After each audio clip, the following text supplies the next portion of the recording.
Hey everyone, with Bitcoin hitting a new high on Monday, I was reminded of an article we wrote back in, looks like it was published on June 23rd on Zero Hedge, but in it, we mentioned that our top name on June 22nd was Marathon Digital Holdings, a Bitcoin miner, and we noted that it was also a top holding on June 10th.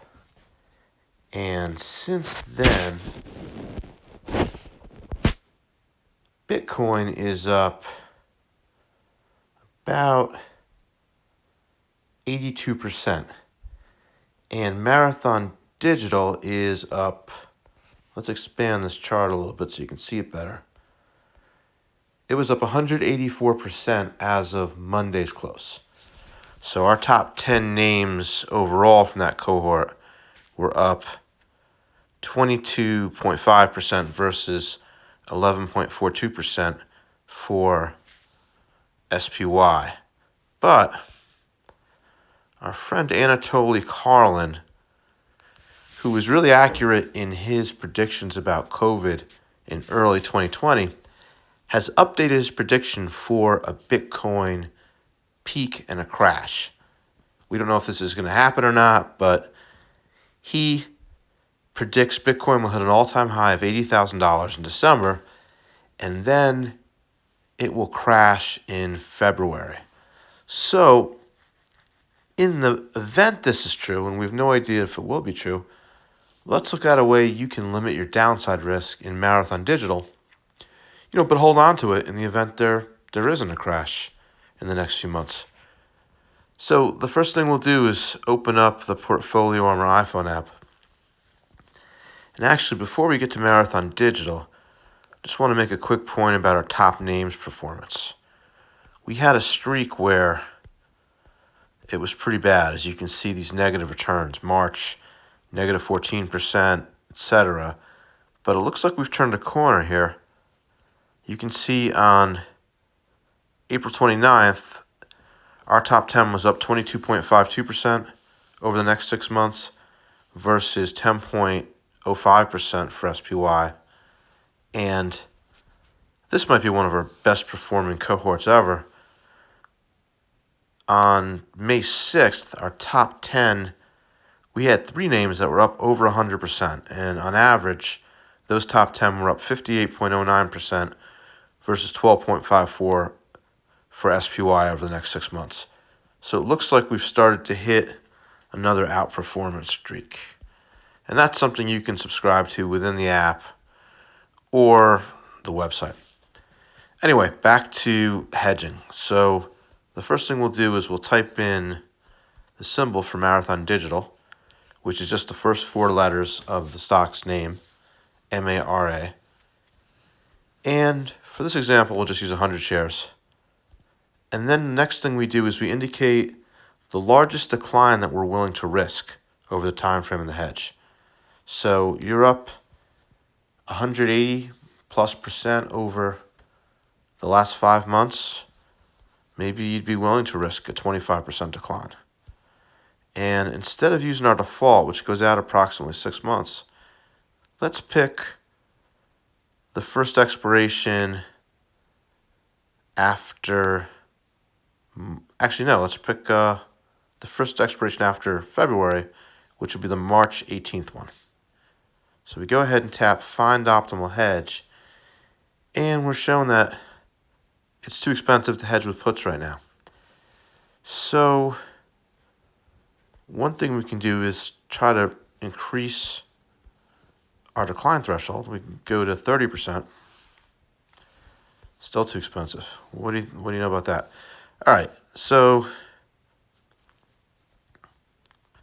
we can try doing a shorter time expiration to February, and here we barely can afford, or we barely get an affordable hedge. The cost as a percentage of position value is 27.56%. If it costs more than the decline you were looking to protect against, if it costs more than 30% to protect against a greater than 30% decline, our system's going to tell you that no optimal hedge is available. So Let's go back to March, and this time we'll indicate that we're willing to cap our possible upside.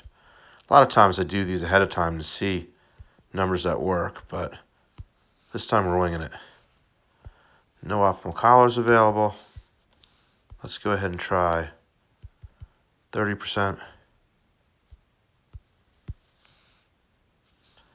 Yeah, same thing here. This partly could be a function of options market makers not having created options far enough out of the money for it. But we got one here.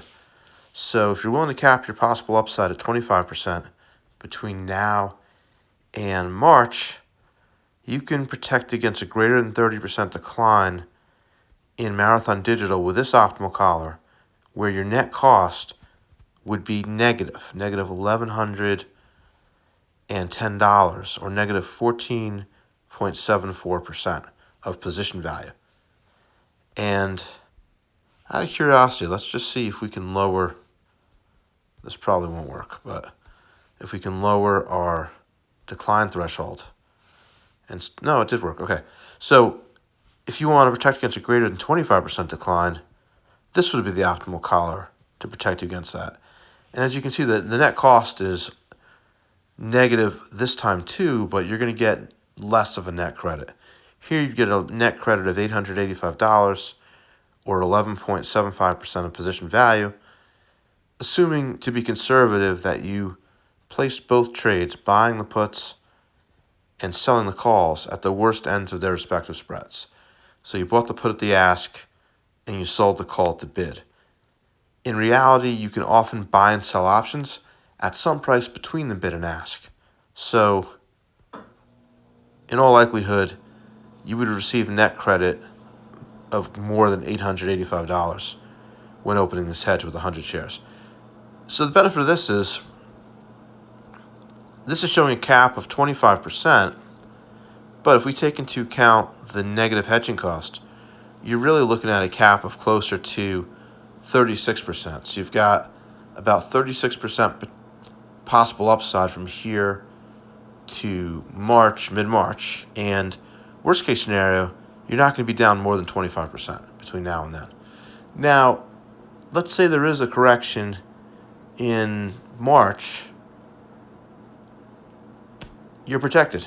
I mean, this is going to limit your downside risk. If there isn't a correction in March and you're looking to extend your protection, then what you could do is you could scan for another optimal collar or optimal put option hedge then, and you can extend your protection that way. Another thing would be if there's a crash sooner. Let's say there's one in January. You could buy to close the call leg here to eliminate your upside cap, and the cost of buying to close those calls would be a lot less after the stock had dropped.